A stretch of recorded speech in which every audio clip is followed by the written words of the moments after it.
கடவுள் என்ன? இயேசுவா, இல்லை அல்லாவா, பரலோக பரமபிதாவா, பிதா சுதன் பரிசுத்த ஆவியா, என்ன சிவனா, விஷ்ணுவா, சக்தியா, முருகனா? குறிகுணம் ஏதும் இல்லதாய் அனைத்தாய் குலவிடு தனிப்பரம் பொருளே. இதுதான் பாட்டு. இது எந்த மதத்துக்குரியது இந்த பாட்டு? சொல்லுங்க. இது எந்த மதத்துக்குரிய பாடல்? சமுதாயம். இதுதான் உலக பொதுமறை. இதுதானே உலக பொதுமறை. எல்லா மதத்தினருக்குள்ளும் இறைவன் தான் இருக்கிறார். கடவுளுக்கு மதம் கிடையாது.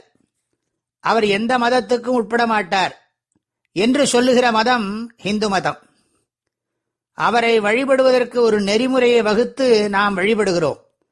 இதனால்தான் இந்து மதத்தினால் பிற மதங்களை அரவணைத்துக் கொள்ள முடிகிறது. உண்மையான இந்து எல்லா மதங்களையும் மதிக்கிறான்.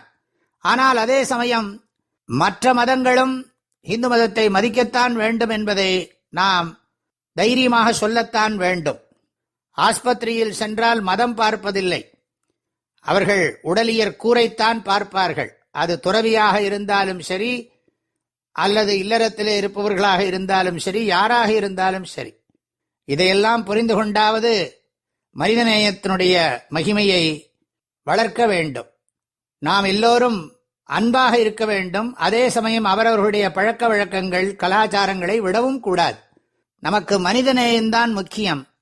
இந்த உள்ளந்தோறும் வள்ளுவத்தினுடைய குறிக்கோளே வளர்க மனிதநேயம் என்பதுதான்.